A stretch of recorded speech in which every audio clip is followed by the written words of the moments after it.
edit. Just a couple things I wanted to mention I'm aware of. We are aware of the audio whine coming from my mic. My mic is old and I need a new one. So that's the issue there. Going to get a new one soon, so hopefully that will clear that up. And then I am also aware of Miko's echo. I think that was an issue with my headphones, so I'm going to try different headphones for the next episode. So we're aiming to get both of those issues fixed. Enjoy the show, guys.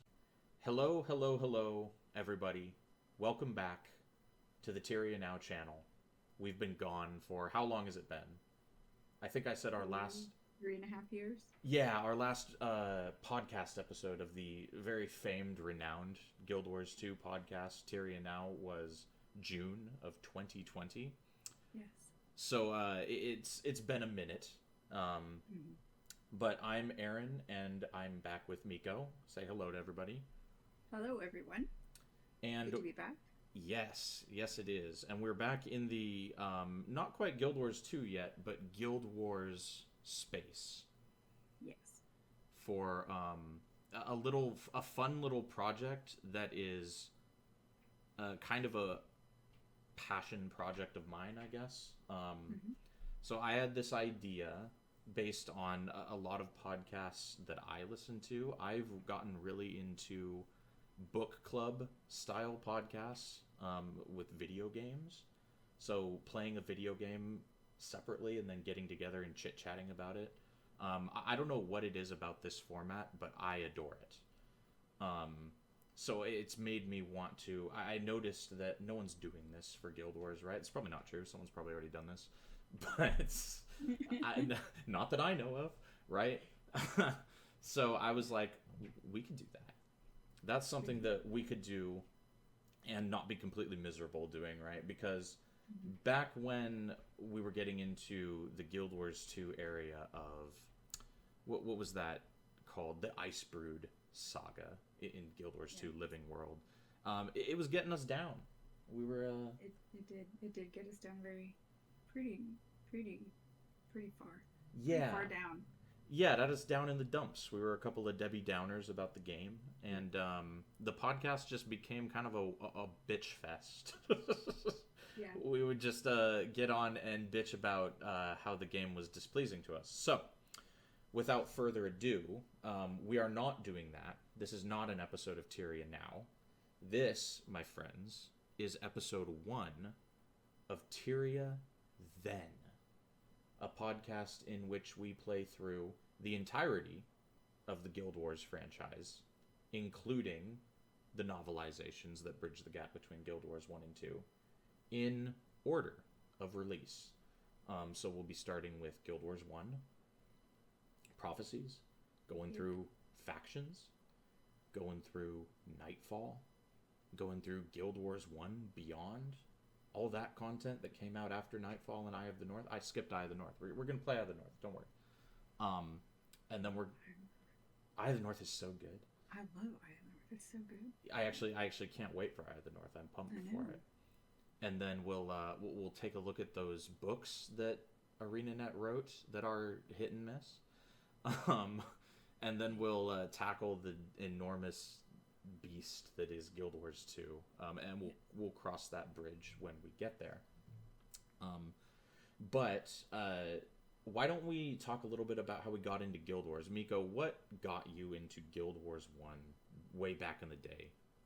So I came to the franchise, or to Guild Wars 1, pretty late in its development. I think it was like 2009, 2010. I was in grad school. And a friend of mine who is a guildie, and she helps co-lead Virtually Interrupted with me. She was playing Guild Wars, and she was at that time she was working on the Legendary Defender of Ascalon. So she would randomly just say, okay, gotta go kill Char now.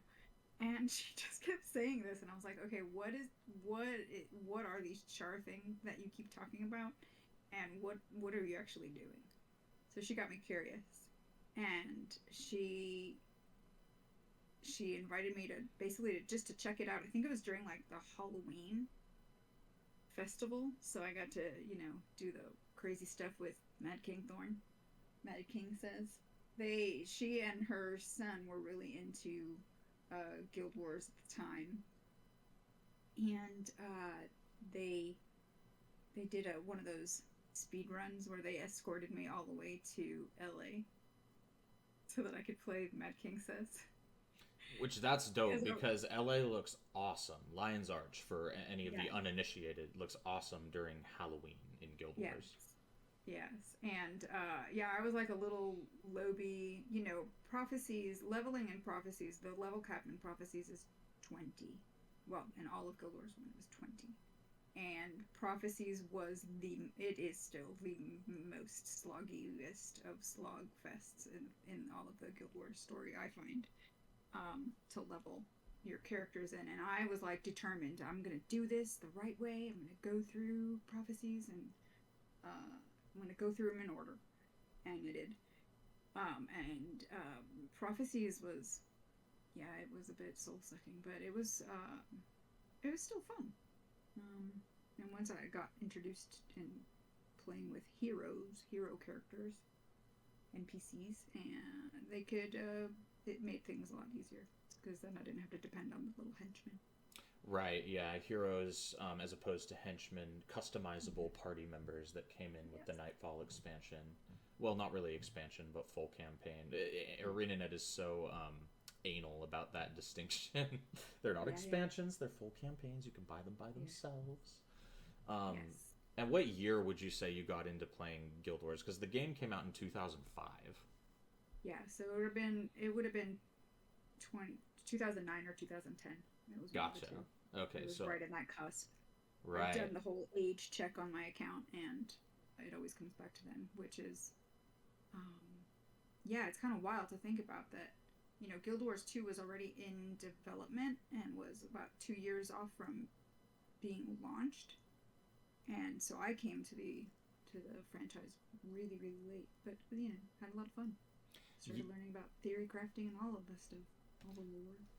Yeah, because when I think of 2009 Guild Wars, that's like the Twilight years for me. Because I got into the game in 2006, late 2006. A lad in middle school. I saw my cousin playing this game on his computer, and it was Christmas in Ascalon City.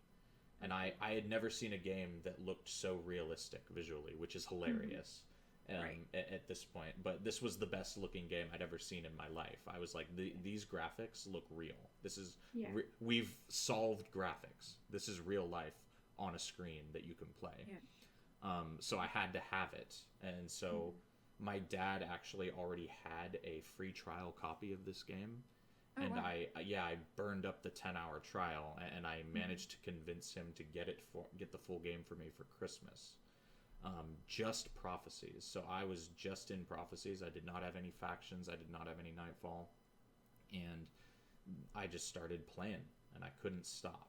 And I became a Guild Wars player kind of for life. Just a little bit of history about the game. ArenaNet, the studio that made the Guild Wars games, were a break-off from Blizzard. Mike O'Brien and a couple of the other guys from Blizzard who worked on Diablo and I think a little bit of World of Warcraft as well, broke off in 2000 and made ArenaNet, and they wanted to make their own online game, and there you have Guild Wars. There's a lot more to it. There's some really wacky clips you can find online of early build Guild Wars, and it just looks like WoW. But obviously the game you're seeing in front of you now on the screen looks wildly different from WoW. So this show, we kind of want to be both friendly. It's mainly a show for people who are veteran players and want to kind of trip on the nostalgia and talk about the old game. But it's also going to be friendly to people who've never touched Guild Wars before. If you are just curious and you've somehow found this extremely obscure book club show in the bowels of YouTube, please join us. You're about to go on a journey. And so we've kind of covered what the show is going to be. We're going to be playing through the games in release order. We're going to be discussing anything from the quests we do, the storylines, the NPCs we talk to, anything we find interesting about the world visually, lore-wise, trivia, you name it. If we find it interesting and we've experienced it in the game, we're going to chit chat about it here on the podcast. As far as the characters we're going to be playing, right? When you fire up the game and you create an account, it prompts you go right into character creation because you have no characters. And on the character creation screen, you get a prompt to create either a PvP character or a role-playing character. We're going to be playing role-playing characters. Those are the standard MMO avatar. You start at level 1, you spawn into the online world, you interact with other players, you play the game. Guild Wars was originally supposed to be a PvP-centric game, and the PvP-only character creation option is kind of a remnant of that. You create a character, it's max level, and they're locked to the PvP areas, and you instantly go to max level PvP. Not really something that interesting now, given that nobody's playing the PvP right now. It was so funny, like when we were doing our playthrough sessions for this week, I kept seeing people coming up on the Hall of Heroes, because you get the game-wide alerts. Right.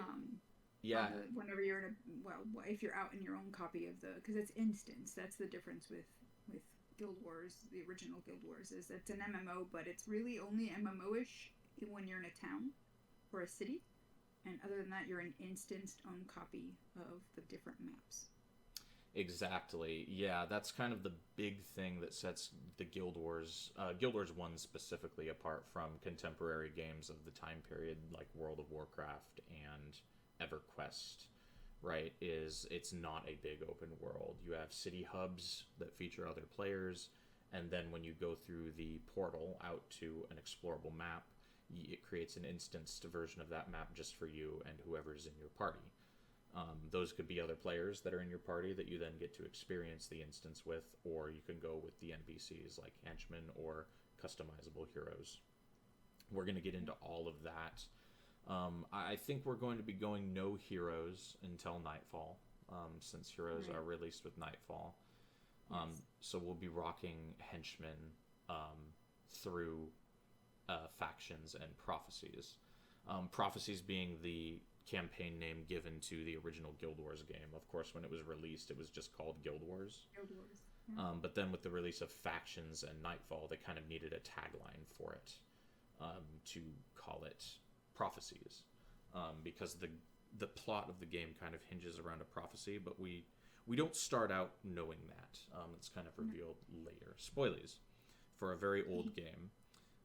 We're kind of going to let the plot of the game unfold naturally and talk about it, even though we both know the story of the game. We're going to talk about it as if we're just experiencing it, right? Just kind of for fun. Mm-hmm. So you made a character. I made a character. Tell me about your character creation experience. So I decided that I would create a new character on my existing account. So I did not. I've got all of. I mean, my account has lots of money in it and lots of materials and lots of other things because I'm an alcoholic and I've got lots of characters on the account. So I decided to roll a character, and my character's name is Miko Riel, Riel, and it's a ranger.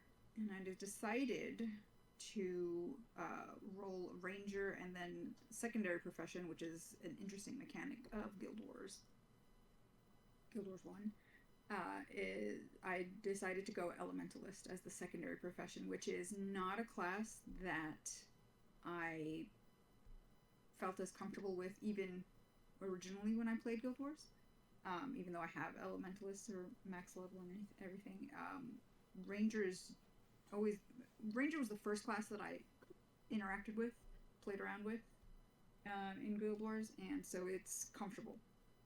But yeah, I figured, all right, let's play around with some fire skills, and maybe we'll burn some things by having elementalist rather than something more that I would be more comfortable with, like say mesmer or necromancer. I thought about going monk for like the smiting skills, because I do love the smiting monk skills, but I ended up thinking or deciding on elementalist as a secondary profession. The character Miko, I carried that character into Guild Wars 2 as it was a placeholder character originally, so I just deleted that same character and then just recreated her. And I think in Guild Wars, I think my headcanon in Guild Wars originally was that this character was related to my main on my account. So it was like her younger sister or something. That was the headcanon back in whenever I made her, 2011 maybe, originally. But again, since then, that character has been deleted and recreated, so she is now a whopping level 5. Level 5. All right. You made it higher level than I did. I think by the end of my play session, I made it to level 3. And somehow made it through the final mission at level 3. It wasn't too bad. But for this episode, we're going to be playing through pre-searing content. We'll explain what that... Because that's kind of a confusing term, isn't it? Pre-searing. Mm-hmm. It doesn't really mean anything unless you understand what, like, the plot structure of Guild Wars and, like, the world setting. As far as my character, he's a warrior. I think he's bald. And he's as big as you can go, so I made him a big warrior. He's got a big hammer, and he hits stuff real hard. Mm-hmm. That's basically it. He is named Aaron. Yep. Just the A's was taken, so I had to name him AYE space Ron. Wow. Yeah, so we're going to be chronicling the adventures of Aaron the warrior here on Tyria then. So you create your character. The character creator is quite sparse. You pick a face, you pick a hair, you pick a height, and you can pick the color of your default armor that you spawn with. The warrior armor is kind of an interesting... Guild Wars, the games are kind of a cultural melting pot. They take a lot of different cultures and mash them together and create these kind of abominations of fantasy nations with them. The starting armor for the warrior is like a Roman centurion type of deal with like a skirt, like a leather skirt with studs and a leather jerkin with studs and like an arming cap. It's super Roman, like Roman Greek, Greco-Roman, I think is the term I'm looking for. And then none of the other Ascalonian stuff is remotely like this. So it's kind of a bizarre look. I'm not gonna lie, it looks bad. It's not very good looking armor. It's like it's more of that like what you normally think of, or what you may have normally thought of as like what warriors would wear. Yeah. Like in 2005. It's very Conan the Barbarian, like Robert E. Howard type of thing. You look kind of like a gladiator almost with it on. It's bizarre. I don't like it. I want to get better armor as quickly as possible. So you're a ranger character, correct? The ranger armor I feel like looks a little better. The starting armor. Yeah, the starting armor's not that bad. Yeah, it's like a leather, like got a leather thing going on, but there's no weird skirt. No, you wear essentially leather pants. You got like some feathers. You got a face mask that's kind of cool. You got a face mask, so you look kind of like a bandit. Yeah, Ranger's kind of mean looking in Guild Wars 1, always with the face mask. Yes. Yeah. Which you can choose to hide or show, which is kind of nice. Yeah.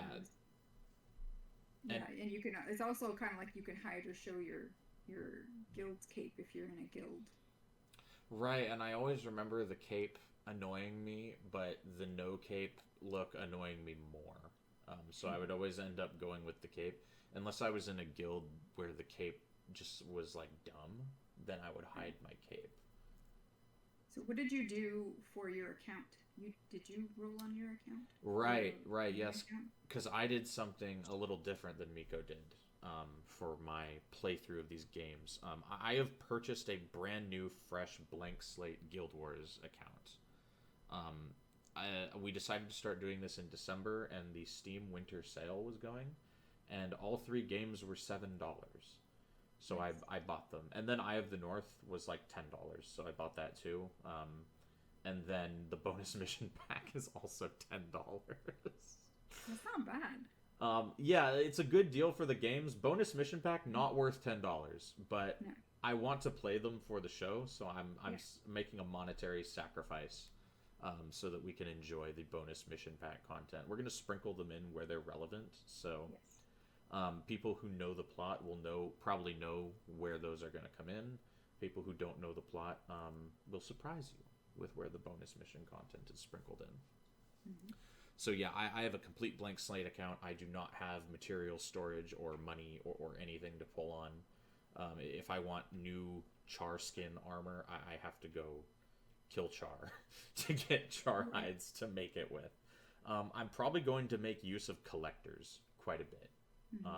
Because I don't care about farming rare equipment or like getting I don't know, what is the cool sword in the game these days? I don't need a bone dragon staff, right? Right. I just want functional gear that allows me to pass content, because spoiler alert, Prophecies is quite difficult if you don't have overpowered hero builds.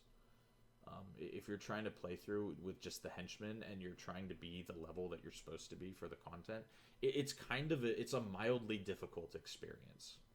Mm-hmm. So I'm going to be enjoying the game from that perspective, because I really haven't before. When I first started playing it as a lad, I would pay somebody to run me to Lion's Arch, and then pay somebody to run me to Draknar's Forge, immediately get max level armor, power level to level 20, and then blow through the game that way, right? So this is like my first time playing the game properly. I'm aware of how the game is supposed to go properly. I've watched content, right? I've observed people play. But now it's my turn to take a stab at it and chronicle said events. Well, you sort of went, I think, on your original account from what you'd shared with me in the past. You'd sort of been one of the hardcore-ish kind of players. I always thought that, and then I learned what actual hardcore players are. Right? I was always like, I have 4,000 hours in Guild Wars 1. 4,000 hours is like beginner level. Like you've just started the game in MMO terms. Because I think in Guild Wars 2 I dinged the 8,000 hour mark a couple years ago. And like all my friends who still play Guild Wars 2, they've got 20,000 hours in the game, right? Like I'm not even cool. Right. So yeah, I've played a good amount of Guild Wars 1 in my time. I'd say 4, like a middle school, high schooler. I played quite a bit, but nowhere near in the level of like your wooden potatoes and your mighty teapots and stuff like that. The kind of hours those guys put in. But yeah, so I have my my warrior, Aaron. He's going to be going on a mighty romp through Tyria in the coming weeks and months. And you have Miko the ranger, who is dabbling in some elemental magic herself. Is that correct? Yeah, that is. What did you do for your secondary profession? Did you do? So for my secondary profession, I am a ranger. That's right. So a little bit of overlap, but it shouldn't be a big deal. We've both got some ranger going on. I picked ranger because of the pet. Handy to have. Game's going to be a little difficult with henchmen, so I want a pet. And it kind of just melds relatively well with warrior. It's actually better to go ranger warrior, because then you can get expertise. But even with no expertise, the ranger skills slot in kind of okay with warrior. So we'll see what happens there. I used to run a weird build with Melandru's resilience, farming totemaxes. What things you did back in the day to get like one totemax that you could sell for maybe 3,000 gold. It was it was desperate times, all right? It was desperate times. It's all right. Yeah. So once you create your character, we get a little cutscene. You want to tell us a little bit about the cutscene? So the cutscene, you get King Adalbern, and his scribe kind of overlooking the plains of Ascalon there. And they are seeing that there's some sort of incursion happening. Yeah, the Tyria coming in. And Avalon says, send out a mission, send out a message, get me the heroes of Ascalon. We're going to beat these Tyria back. And it's all very, it feels very, what's the word? Pastoral? Pastoral, yeah. Very nostalgic, it's all very pretty, but something is afoot. And the voiceover of the narrator kind of leads you to understand that the heyday and the halcyon nature of Ascalon and life in Ascalon is about to change in ways that the citizenry and the leaders have no clue what's really coming. Yeah, so you get that cutscene, and then you get into, go to Ascalon City and meet Sir Titus, who's called on all of these heroes from around Ascalon to come in and fight for the king. Right, and immediately this cutscene puts a lot of onus on us as the player, doesn't it? Because apparently we are a hero. Like, apparently we are an established... They say, bring us the bravest in the kingdom. Apparently that's right. Me. Right, at level 1. Right, and it's kind of the classic MMO issue of, like, okay, you're an adult character. Like, you've been alive for, like, 25 years before the start of this game. But all of the sudden you're going to become a powerful hero, right? And it boils down to, like, you need a character to exist in the world, and who cares? But I bring it up because it's a problem that Guild Wars 2 tries to tackle, and it's kind of wonky, the way they try to handle who you were in Guild Wars 2. So we'll kind of touch on... Yeah, so... when we get to Guild Wars 2, we'll kind of touch on that with the personal story, how they do the plot in the beginning of that game. But in this game, we are a nobody who is also a somebody. Right. Who gets recruited... That's a good way to put it. Yeah, who gets recruited as a mighty hero, despite the fact that we are level 1 and I can barely do 2 damage to a level 0 scale. Right. And the cutscene starts with kind of this ominous phrase. It's kind of a famous phrase in the Guild Wars community. The last day dawns on the kingdom of Ascalon. Yes. So right away, this is the last day of Ascalon existing. It is established, right? You might not read into it that much when you start playing the game for the first time, but that's what that means, because this prologue of the game that we play for this episode, this takes place canonically over 1 day. So we spawn in called as a hero to aid against the Char on the last day that the kingdom of Ascalon stands, pretty much. So something is about to go down. And we are a brave hero, and we need to talk to Sir Titus so that we don't have to be level 1 anymore. Right. Spoiler alert, you're still level 1 after you talk to Sir Titus.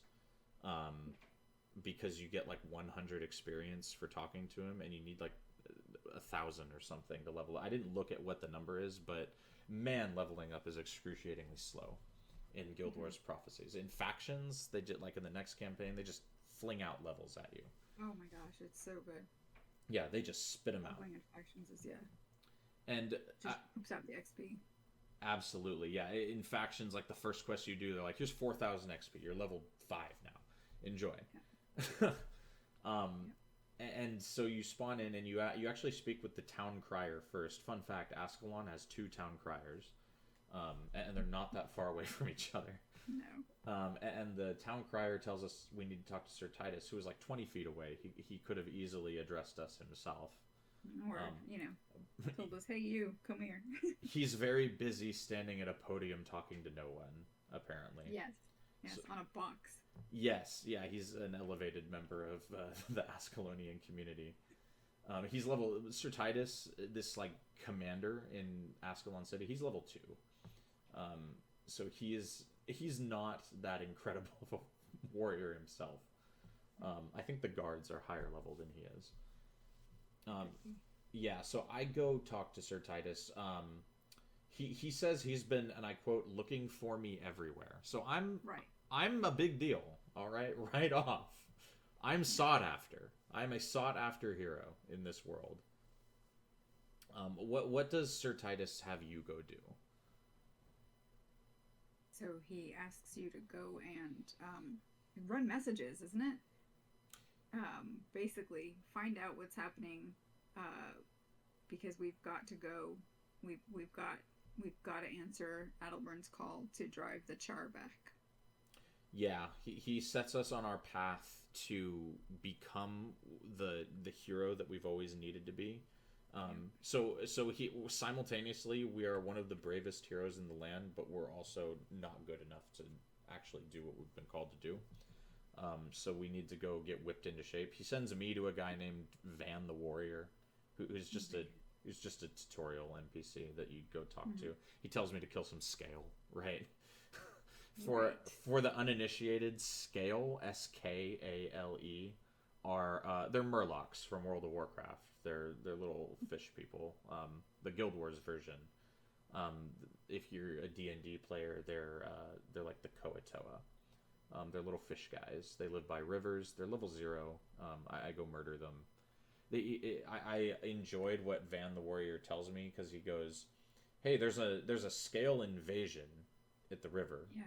There's 3 scale there. It's not that critical." Yeah, the exact wording he uses is horde of scale. Oh, horde, yes. So I go eliminate them handily, and then I come back to him. Who do you have to talk to as a ranger? Oh God, I can't remember his name because you did a better job at taking notes. But it's basically the same mission. Go and drive back the horde of scale, horde of 5 scale that are there, and come back and see me. And what weapon do you start off with as a ranger? A flat bow, if I'm not mistaken. Ooh, they give you a flat bow? Yeah. Nice. That's a flat bow or a long bow. It's like it does 2 to 3 damage. The flat bow is the best one. I remember. I like the way it looks. Well, and we'd always use it because it has the biggest. The bows function slightly differently each type in this game. They have different arcs, and the flat bow has the longest arc, so you get the longest distance off it. So it's the best for pulling. If you're going to pull mobs, if anyone's familiar with the MMO context of pulling, right? We don't need to get into the nitty gritty of the tactical gameplay of Guild Wars, but yeah, you'd pull mobs with a flat bow. It's a thing. So that's cool that they give you one of those. But yeah, basic starter quest content, right? Go kill the level 0 mobs so you can learn how to hit things, and like maybe how to use a skill on your skill bar. Does he give you any skills to go do this with? Power shot. Just one. Oh, Which costs 10 energy. Yeah, power shot long term, not a great skill. Early game, very strong though. Very, very strong. Yeah. Early game. Yeah. And, For warrior, you spawn with a hammer, and then you get frenzy and healing signet, which are a bad combination of skills. Yeah. Because frenzy makes you take double damage. You attack faster, but you take double damage. Healing signet gives you minus 40 armor while you charge it. So if you're frenzied and you charge healing signet, you've got level 0 enemies hitting you for like 20 damage. Because you've just nuked your defense into a negative black hole. So right away, warrior not feeling good right out of the gate. I can only auto attack. I have no offensive skills, and my defense is swirling the drain. But somehow I managed to vanquish the horde of scale and turn that quest in. And this is kind of when you get sent on your journey as a ranger, or in my case, warrior, right? What do you have to do next after this? So you can start interacting with different NPCs that you run into, but Artemis the Ranger basically sends me back to the city and the next quest in the chain is war preparations, which Sir Titus gives you, and basically go start preparing for war. You've got to go fight your char, but you've got to continue your training and start training your profession. So you basically have to go out and start talking to your people. No, sorry, wait a minute. I think I'm followed by Further Adventures is the next one, right? Yes. I'm not gonna talk to Haversdan. Yeah, I'm not gonna lie to you. Yeah. I did not copy down quest names. That's alright. I've got the wiki up because I knew that my memory would not be trustworthy. Yeah, I have to speak with Haversdan as well. Haversdan. What an amazing name, Haversdan. Right? He has me go over to Green Hills County to talk to War Master Grast about being a warrior. And I imagine he has you go to Regent Valley. Yes, to go talk to Master Nente. Yes. I too had to talk to Master Nente because I became a ranger secondary. What did Master Ranger Nente have you do? He had me go and prove that I was worthy of being a ranger, and I had to go and charm a Melander's stalker. Yes, this is also what I had to do for Nente. I had to tame the Melander's stalker as well. I thought about getting like a different pet. I know you can like jank your way to getting a bear in pre-searing. I'm not gonna lie, I didn't feel like doing that. I felt like the Melander's stalker was a great pet, and I think I'll be keeping him. I think I'll be keeping the little kitty. Yeah, it does good bleed damage, and who doesn't want to fight alongside a jungle cat, basically? Precisely, yes. And I named my Melander's stalker Mincemeat because he will function primarily as a meat shield and take damage and probably die very often. Very often, yes. What did you name your pet? I did not name my pet anything because I could not remember how to name the pets in Guild Wars 1, which made me very sad. So it's it's kind of it is literally just called Pet Melander's Stalker. And I was like, okay, I'm gonna have to like wiki this, and I forgot to wiki it. I'll do that before the next one. You should just keep it as Pet Melander's Stalker. That's a good meme. On my original character, the first ever my Melander's Stalker, I called it Bad Kitty because that thing literally killed me because I could not charm it. So it just became Bad Kitty. But this one I survived getting because the cat basically just keeps scratching at you and will tick off good chunk of your HP if you're not good about standing still and not moving. Yeah. Channel skill. I don't remember what it is that makes the bear difficult to capture. I think it knocks you down, so you can't finish channeling the skill. I don't remember how you do it, but I think there is a way to get the bear. But again, I couldn't be bothered, so I'm going to be enjoying my time with Mincemeat, the Melander's stalker. And so the command to name your pet is kind of one of those fun little archaic early 2000s MMO things. It's a chat command. You type slash name pet space. That's right. And then the name of the pet. I'm so glad you remember these things because I was like, I couldn't remember how to my account has the bonus weapons on it, and I was like, how do I get those bonus weapons and stuff? Slash bonus, yeah, slash baby. Bonus. And I was like, I know it's something really, really silly. And one of my friends was like, it's just slash bonus, Miko. And I was like, nope. slash anniversary weapons. Something convoluted. Yeah, it's just slash bonus. Yeah, I know. I was like, what? Okay, why didn't I remember this? Right, yeah, it's ingrained in me from creating so many characters, the slash bonus. Yeah. It was ingrained in me at one point, but I've slept and had migraines since then. Right. And that'll affect the retention of Guild Wars 1 related material. Yes. Did you explore around inside the city of Ascalon at all? Did you talk to the NPCs there, look around?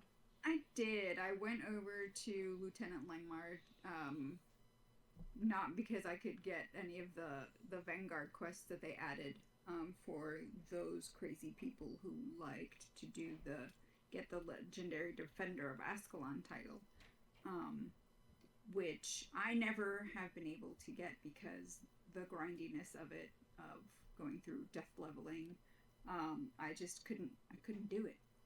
It Yeah. was too much of a slog.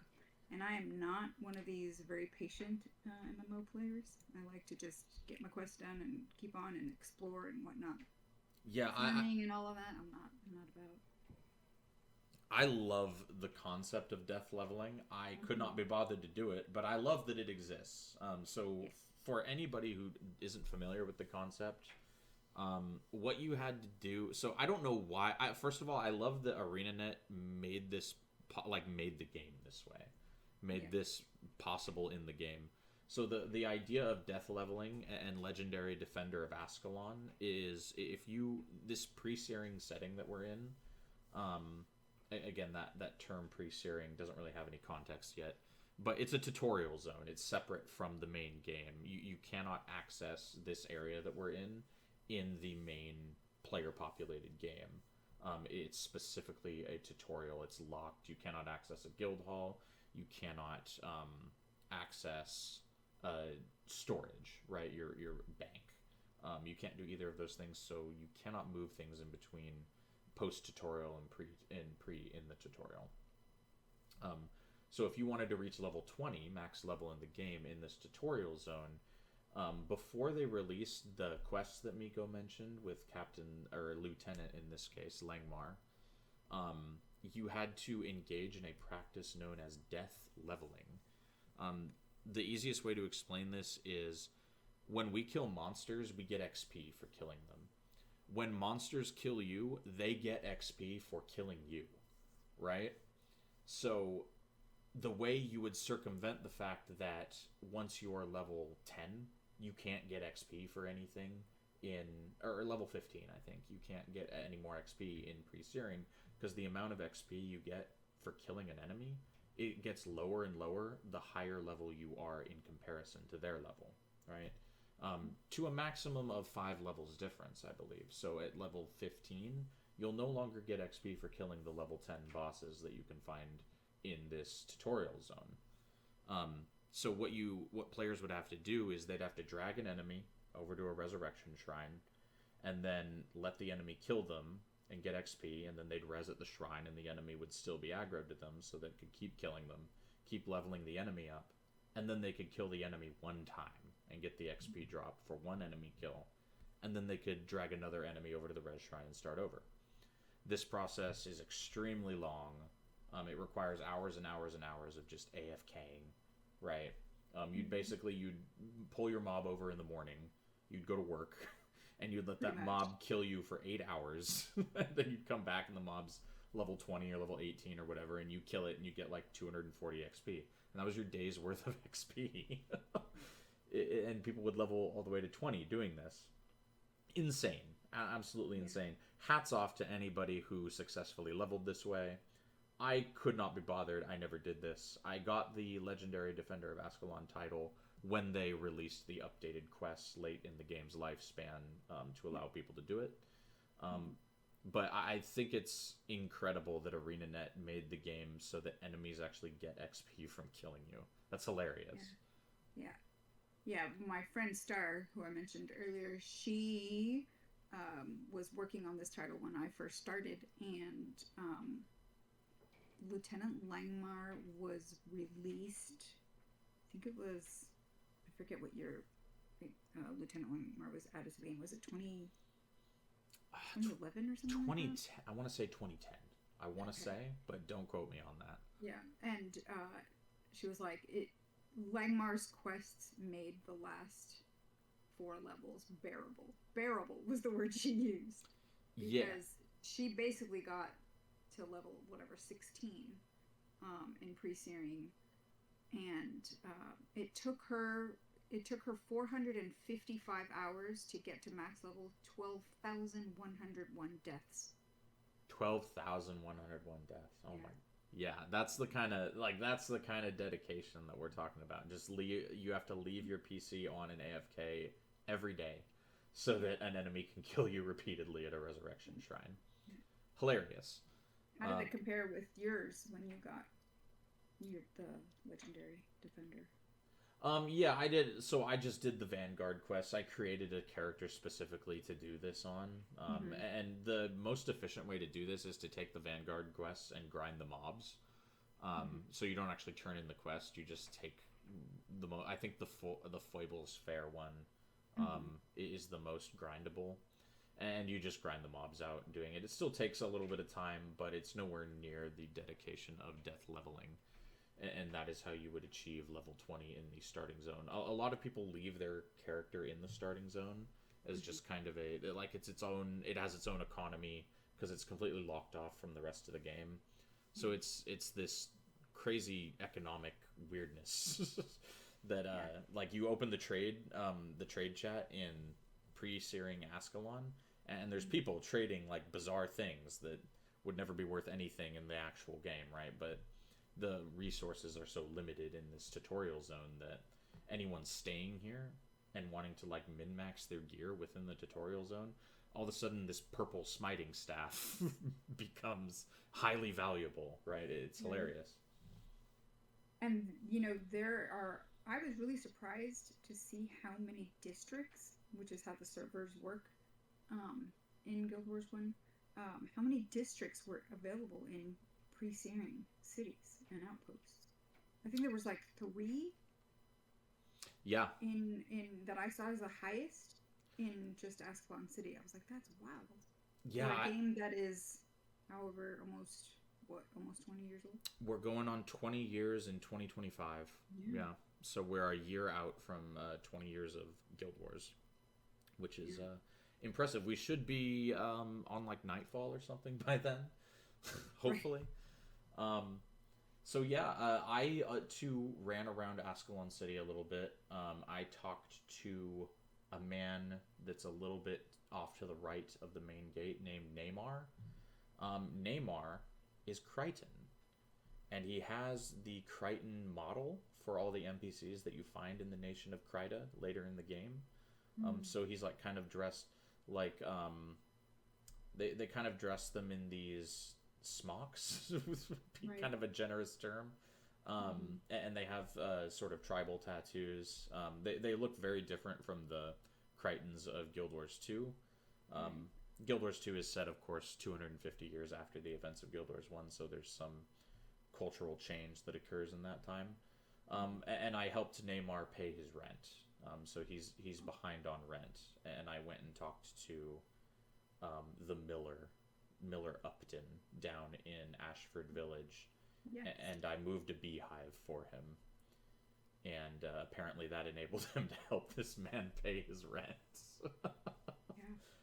And then Neymar has some backstory for us. Apparently Kryta and Ascalon are nations that were at war previously. That's not something we learned from the cutscene, so that's new background information that the player has access to. So Crichtons and Ascalonians kind of don't love each other at the moment. Not currently at war, but used to be at war.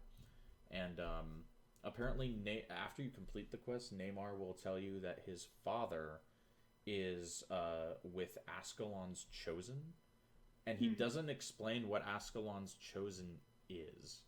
And I think it's a guild. But there's no further exposition on it. He just says, yeah, my dad was with Ascalon's Chosen. Moving on. So some kind of some world building there in a side quest that I found kind of enjoyable.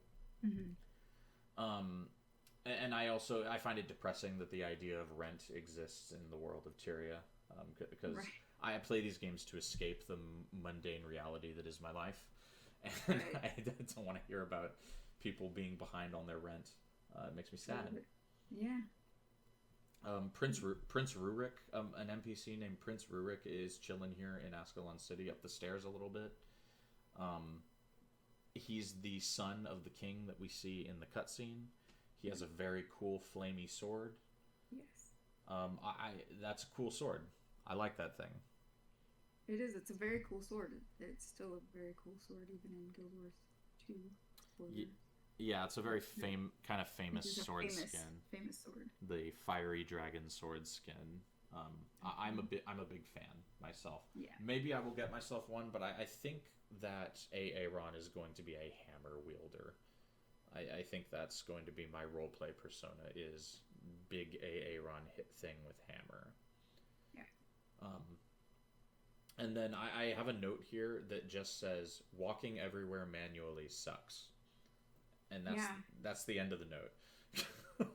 Well, and you think about that was the way to get around Tyria all throughout Guild Wars 1 and through the first expansion or the original Guild Wars 2. Not until Path of Fire did we get mounts introduced? So 2 expansions before mounts were introduced in the Guild Wars franchise. Yeah, mounts do not exist in the Guild Wars franchise until the in real life year 2017 is when Guild Wars 2 Path of Fire comes out and gives us mounts.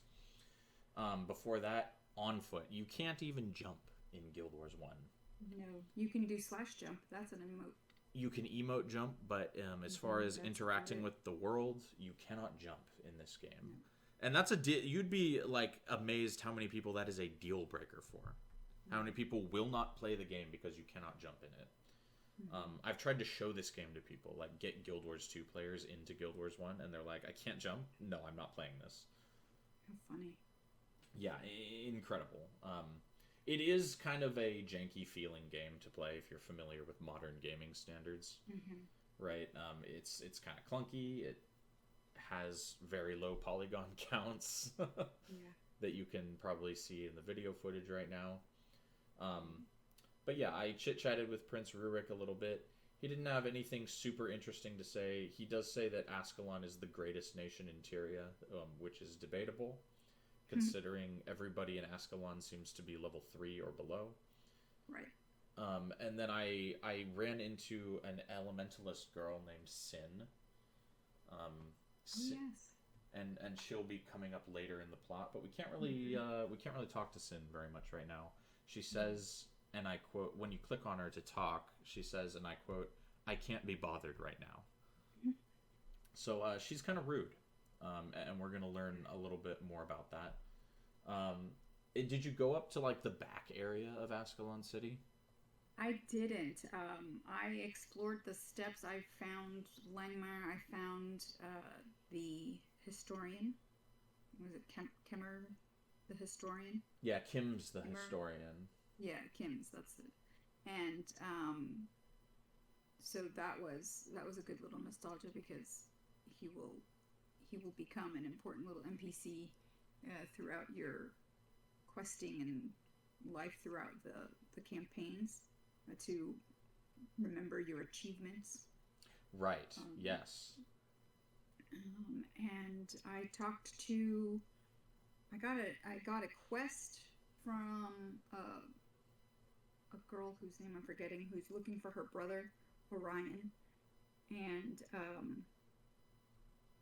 he has escaped. He's gone off to Wizard's Folly, and she wants him to come back to the city because he's just ran off and he's just gone off and left her without really telling her what his plan is. I don't think I got that quest.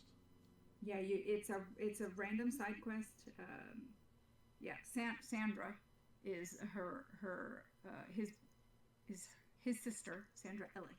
She's kind of hanging out by where Kim is the historian is, and up by that like back area. There's like a weapons and armor smithing people. Right. Back there. Did you explore Ascalon after you did your initial like starter quests? Old Ascalon? Tutorial City Ascalon. Did you? Okay. So after you spoke to Sir Titus, did you go straight out and do the scale killing quest? I did, and I would come back into the city, try to like clear my inventory because 20 slots or 10 slots, whatever they give us initially, it gets kind of filled up. I if you're a loot picker-upper like I am. Yeah, I did not get a quest prompt from Sandra because I had not done my initial quests yet. Right. So Okay. I spawned in and I explored the whole Ascalon city, and so I didn't get as many quests available to me because apparently you have to complete some of your starter quests before some of those quest prompts will come up. Because I talked to her and she had nothing to say to me. Yeah. I did check out like the back area, and if you look over the wall at the back of the city, there's like a real big battle going on. There's like 20 NPCs, Ascalonians and Char, and you can just watch them fight, and they just keep spawning. It's never ending. It's great. Right. Yeah, I remember. I remember doing that when I was playing originally, just kind of going up sometimes and AFKing, looking over the walls. Yeah, exactly. And I remember my first time seeing that, and I was like, "Oh, that's kind of cool." Yeah. Did you talk to Baron Egan at the tippy top of the city? I did not. No, I don't think I did. He has a quest. He asks you to go kill some bandits, and bring a chest to somebody named Devona. So I was like, oh, this is probably a low level quest. I can probably do this. There's like there's like 15 bandits in this location. I can't. I'm level like 1 or 2 at this point. I cannot do this. So the bandits went unslayed and the chest went unrecovered. Unfortunately. Yeah, some of the side quests that you can pick up are they can be pretty challenging if you're not like ready for them. If you're under level or you're not expecting to encounter enemy damage that actually hurts. And the bandits use a lot of fire magic. Yeah, they have flare. And fire burns. Yeah, flare it can hurt your little Lobby character. Yeah, so that I didn't even try to do that. I did try to do a quest. So I went down to Ashford Village, which is a section of the Lakeside County explorable area just outside of Ascalon. And there's a lot of NPCs at this village. It's like fleshed out. They've all got like quests and things to say. Yep. A warrior character named Devona is standing in this village. She's got like cool armor on. She's like level 5. She has a sweet hammer. She looks badass. And I talking to her, I believe was part of my warrior training. I think Haversdan had me go talk to her. And she had a quest for me to help stop a Grawl incursion just across the bridge from the village. And so I go over to do this. These Grawl wiped the floor with me. Like they really just. I picked up that quest as well, and Devona died. Oh. But the quest still completed. But then I couldn't turn in the quest to her because she was dead.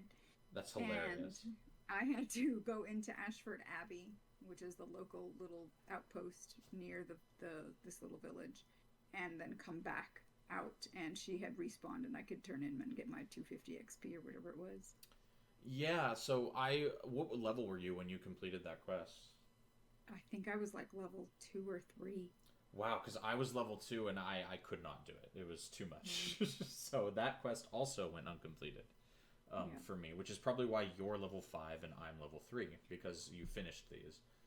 Well, I finished that one. Like the one where I picked up to go find Orion. I went out, remembered how to get out to where he was, nearly got there, ran into a mob of bandits who just surrounded me and killed me. And I was like, well, I don't think I need to see Orion that badly. Well, so and spoiler alert, we are going to see Orion throughout the rest of the game. So yes. It's okay. He lives. It is. He does live. He lives, and his hair has turned gray. Yeah. Or white. Yes, he's a very anime looking elementalist helper. Yeah, but apparently in pre-searing he had brown hair.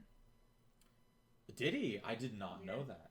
Mm-hmm. You know, I bet that's in the very thorough Wooden Potatoes Let's Play that I watched 8 years ago. Oh, wow. But that I don't have time to go back and rewatch because it's like 18 hours long. Mm-hmm. As far as other quests I did, Haversdan also had me go to Green Hills County, which is another explorable area adjacent to Lakeside County. And I talked to War Master Grass. I killed some Grawl. I had to pull the Grawl back to the res shrine NPCs. Otherwise, they would have killed me. Right. Warrior, extremely weak, extremely bad early game. Because you don't have... It's kind of ironic, too, because you're like this Conan the Barbarian type, like the gladiator, and... Yeah. Weak. Yeah, and they give you a hammer, right? And then they're like, here's Sever Artery and Gash, 2 sword skills. And they give you a sword to use these with that does 2 to 3 damage. It's terrible. Yep. And they don't give you a shield. I think I picked up a shield from a quest reward, but I was finding the sword very unusable, and I found a hammer that hit for like 7 to 10. And just auto attacking with the hammer was way better than the sword, even with the weapon skills. So I kind of stuck with the hammer. Couldn't identify it. Unidentified hammer equipped by our boy Aaron. I had to pull the Grawl that I was supposed to kill for the warrior quest back to Kasha Blackblood and Graysden the Protector, who I believe are both bosses in Ascalon Catacombs in Guild Wars 2. Yeah, you're right. Yep. You are right. Yeah. Kasha being a necromancer, and what was the other guy's name? Graysden the Protector. He's a monk. He's a monk. Yes. Yeah. So struggled with that quest. So far I'm like 0 for 3 in being good at quests. And then I had to go over to the Baradin estate, which that name will be familiar to anybody who plays Guild Wars 2. And we will be talking about Duke Baradin more. I think he's the one who lives at this location. Yes. And I killed an Etten that was terrorizing his vineyard. Very easy. Etten level 5, the Etten takes like 5 times normal damage. Easiest quest in the game. I like 3-shotted him. It was great. You didn't even... He gives you a skill to like knock the Etten down so he can't rage. We did not get that far. I simply auto-attacked the Etten until it died. So very absurdly easy quest. And I finally got a weapon skill. Hammer Bash. That does a knockdown, but it doesn't do any extra damage. So I'm still kind of bad as far as my setup for killing enemies. It's funny because I ended up falling into a lot of my old habits from creating new characters and prophecies and just picking up every quest that I found. And one of the things that I always did to level in pre-searing was to grab all of the secondary profession quests, to go and talk to all of the secondary profession quest trainers, because you get XP from that, and then figure out what you want to be, even though I was pretty sure I wanted to keep the fire skills from Elementalist, but that is one way that I gained a few more levels.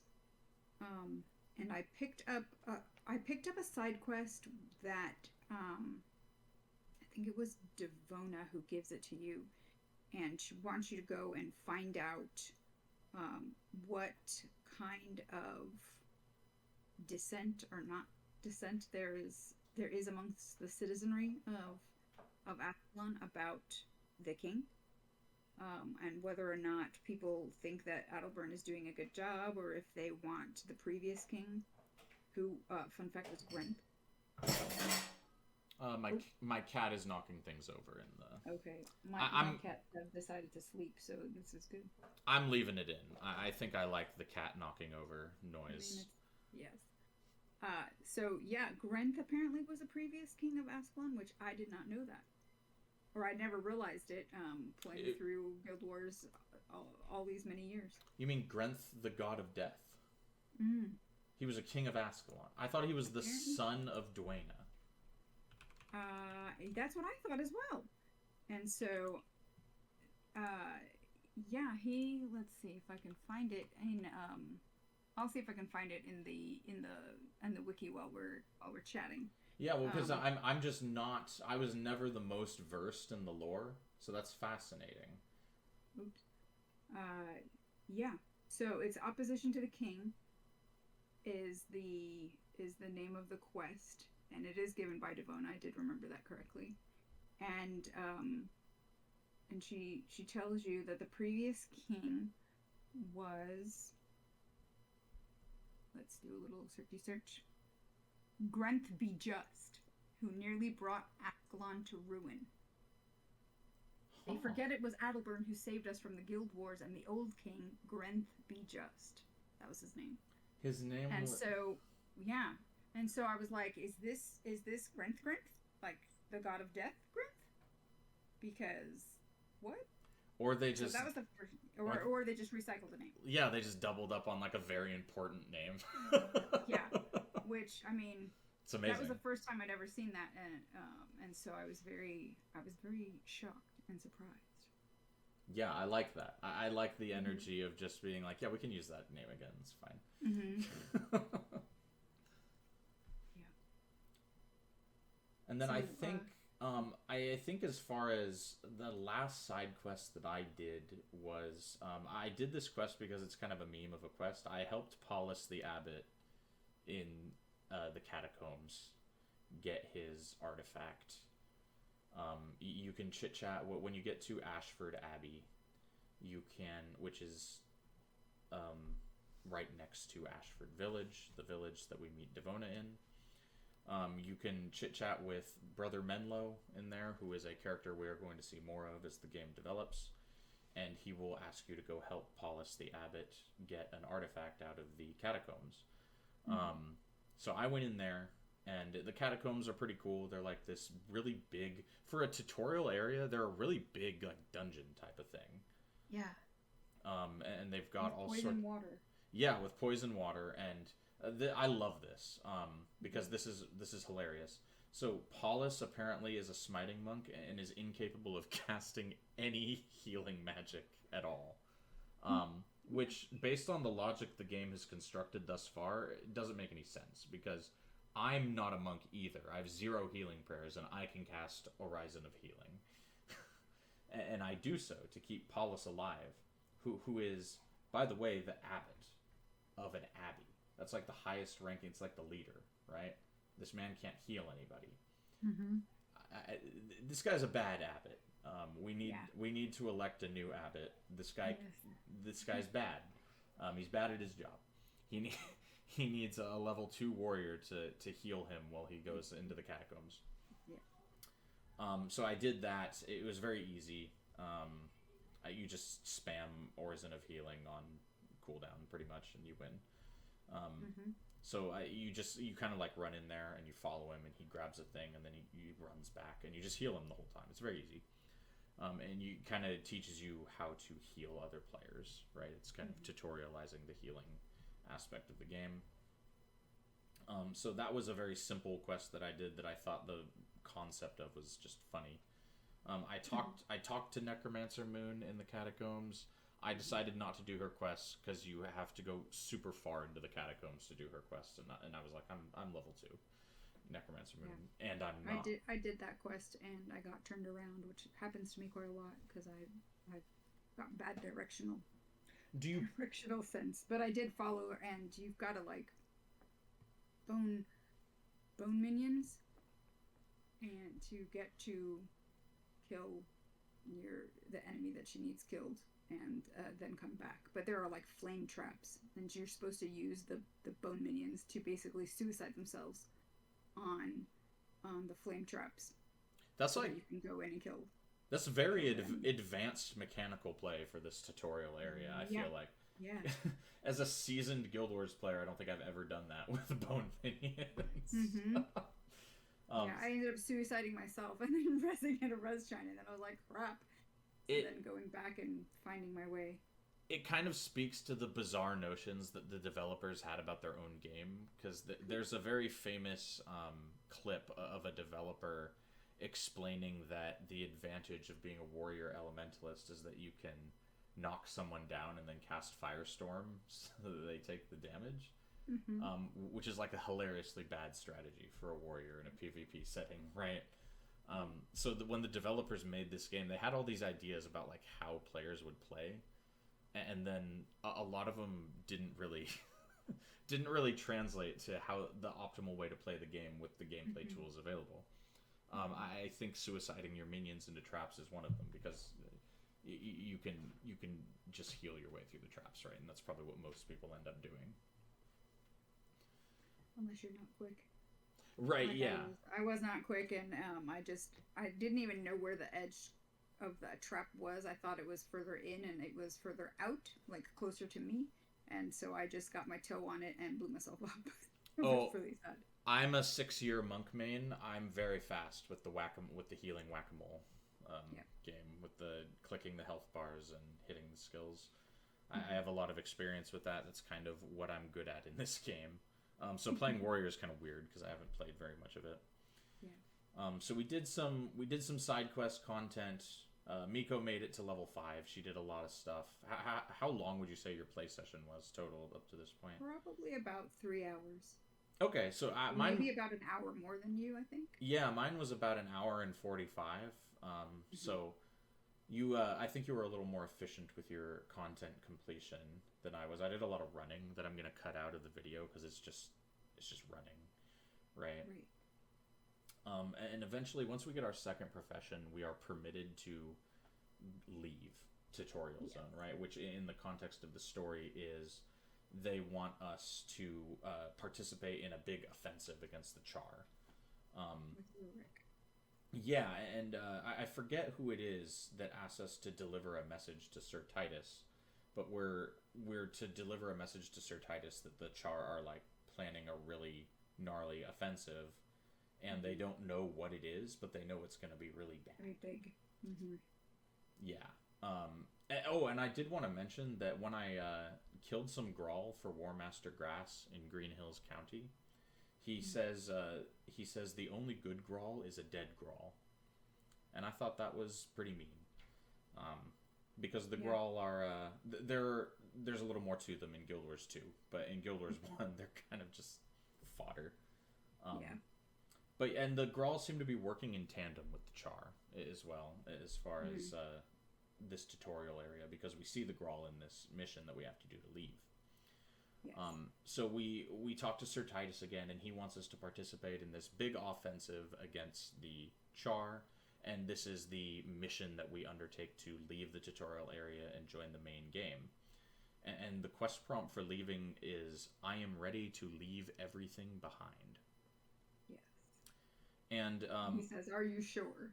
Yeah, and back in the day when you would do this, it would spawn you into a PvP match, correct?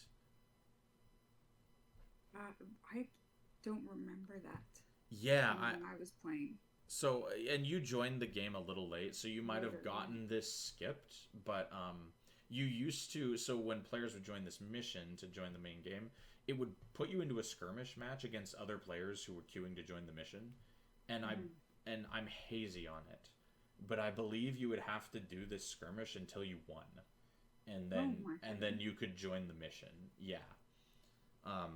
And I thought that was kind of an interesting aspect, because it enables them to tutorialize PvP in the tutorial zone, as well as all the PvE stuff. But obviously there's no players queuing up for that now, so it just skips it. That's what the countdown is for, though, basically. Okay. That makes a lot more sense. Yeah, and they bring the countdown back. Like in Prophecies, when you hit enter mission, it just enters, right? In Factions and Nightfall, they bring the countdown back. The countdown, yeah. I remember that from both of those campaigns. Yeah, because when we select that we're ready to go from Sir Titus here, it gives us a countdown. It's like 30 seconds or something. And it's in case you want to change your mind, because you can't come back to tutorial area after this. So it spawns us into a mission. Prince Rurik is there, the son of the king, and Sir Titus is also there. And this is the part of the game where I kind of get the idea that the Grawl are underlings of the Char, because we're fighting a lot of Grawl here. And in that quest we talked about, where Devona wanted us to stop that Grawl incursion on the bridge, there's a Char with them. Did you see him? Yeah. Yeah, Vatlaw Doomtooth is a Char. He has a green boss aura that is associated with ranger bosses. Rangers. Yep. All the bosses are color-coded by profession in this game. They will have a colored aura based on their profession. Rangers get a light green. Necromancers get a dark green. And Vatlaw Doomtooth is there in that quest for Devona, and he is also the main boss for this mission. Yep. So you cannot kill him in that quest for Devona, but we can kill him in this mission here. So the mission's pretty simple. You run through some caves, you kill some Grawl. A couple of them are like level 4. But with you get henchmen as well. So this is our introduction to the henchman mechanic. When you spawn into the mission, I had Alicia, Stefan, and Orion. Who did you have? Yep. Same. Gotcha. So we've already met up with Orion again. So Miko found him in the end. It's okay. Yeah. He's all right. He's fine. He's casting fireballs. He's doing firestorm. He's great. Yeah. And I actually have in my notes here, Orion shreds everyone with firestorm. Pretty much. Yeah, that was the story of this mission for me, was me running in while everyone died to firestorm. Yeah. No one runs out of his firestorm, which is a big problem with firestorm. Yeah, because enemies didn't do that originally, and AoE became too powerful of a tool in this game, and ArenaNet had to recode enemy AI for them to run out of AoEs after a certain amount of time. I believe that was during the Ray of Judgment nightmare meta in like 2010. But I don't think they ever coded pre-searing enemies to do that. Pre-searing enemies will just sit in your AoEs and die. It's one of the things that enables... We didn't really talk about North of the Wall at all. No. Did you go North of the Wall? I did not. I did not either. It's something you need to level up for. It's something that's kind of time-consuming. It's something that's there for people who want to stay in pre-searing more permanently. Right. That's where you have to go to get the Legendary Defender of Ascalon. The Vanguard quests that Langmore sends you into. Yeah, and it's just not something that I was prepared to invest in for the purposes of this playthrough. You don't... It is relevant, but it's not something you have to do by any means. Right. So did you have any trouble killing Vatlaw Doomtooth? No, the henchmen they pretty much took care of him before I even got there. Yeah, the henchmen... I'm level 5 and they're level 3, and they just went and nuked him. I was like, okay, great. The henchmen... that was easy. Yeah, the henchmen completely bullied this mission. Vatlaw Doomtooth went down absurdly easy. Vatlaw is level 6. So he should be... And he has an elite skill as well. Barrage, which is a great skill. Barrage is the skill I ran on my ranger forever. Like, for a very long time. Very good skill. Very good skill, yes. And it's one of the few instances of an elite skill in pre-Searing Ascalon. I believe the bull that you have to kill for the Mesmer quest, it has Bull's Charge, which is a warrior elite skill, and I think there might be one or two more instances of elite skills. But yeah, I killed Vatlaw, you killed Vatlaw, and then we get a beautiful cutscene. Yeah. What did you get for this cutscene? So the cutscene is essentially the world changing for Ascalon. Everything essentially dies. You see the charging up their big Searing, which is why the tutorial area got known as pre-Searing. And Ascalon after this day became known as post-Searing. And you see little Gwen. Did you run into Gwen while you were running around? I did. She asked me to find her flute. I held down the Control and Alt keys and did not see it, and so I did not bother looking for it past that point. Her flute is broken because the scale broke it, but you can buy her a new flute from some of the merchants in Ascalon City. I did not do that. Right, that's why the merchants have the flute. Because I was, as a new player, I remember wondering, why would I buy this? Yeah. And yeah, it's for Gwen. I did not get Gwen a flute. Gwen is fluteless. We will meet Gwen way down the line. So she's kind of a main character way down the line. She does, yeah. You meet her first as a little girl, and you see her basically while she was twirling around, following you around, if she did follow you around, and talking to you randomly about her parents. You see her in this cutscene. Yes. And, it gets a little camera shake, and it's like, oh no, poor little Gwen. What's going to happen to her? So it gives you some of that emotional connection to these characters that you may have spent some time with, and that their lives are essentially going to be destroyed, and they're going to have to rebuild into something quite bleak and new. Yeah, essentially we see the Char doing this like ritual around a big old cauldron with like spikes on it, and all of a sudden giant meteors start smashing into everything across what like we're to believe is the entire nation of Ascalon. Shows like three places, but Right. the game does not visually represent this very well because of the limited animation and technology of the time. But basically, the Char called down a fiery hellstorm across the entire nation of Ascalon, and it turns it into this burned, charred, blackened, desert-like hellscape. Mm-hmm. Whereas before, we didn't really talk about the topography. That's not the right word. Um, Mm-hmm. but the environment of Ascalon. Yeah. But it's like very green and pretty. There's like Very, fields, very pretty. forests, like babbling brooks, right? Mm-hmm. It's great. It's gorgeous. It's naturey. And what the Char do here is they call down a massive fiery cataclysm with meteors and fire. And did I mention fire? And it scorches the landscape in such a way that it makes it look like Utah, right? It turns Ascalon into Utah. Right. Yeah. Yeah. That's this bleak desert. Yeah, Red. Yeah, Red field. brown, Brown. red, Mm-hmm. just desolate would be the word I would use to describe Mm-hmm. post-Searing, current day Ascalon, and that's where we spawn into at the end of this cutscene. And it says 2 years later 2 years. as well. Yeah. And I have not managed to level up once in this 2 year time span, apparently. No, apparently not. But you're a seasoned. Yeah. You're a seasoned, hero that you have to go and interact with this captain. Yeah, Captain says, Osric, I want to say. I think that's right. And he basically says, you've been out, I know you've been out scouting, but we've got, you need to go and talk to Titus again. And he's over in the city where he usually is. He's got a mission for you because we need to talk to, I think it's the Crichton ambassadors, the next quest that comes along. Yeah, Captain Osric, in the middle of this desolate landscape, just tasks us with helping convince Sir Titus to get the Crichton ambassador an audience with the king. Because, as we talked about before, Crichtons and Ascalonians don't really like each other because they've been at war in the past. So King Adelburn will not speak with the Crichton ambassador. So that's our current mission, and we need to go to Ascalon City to speak with Sir Titus. I spawned into Ascalon City and then ended my play session.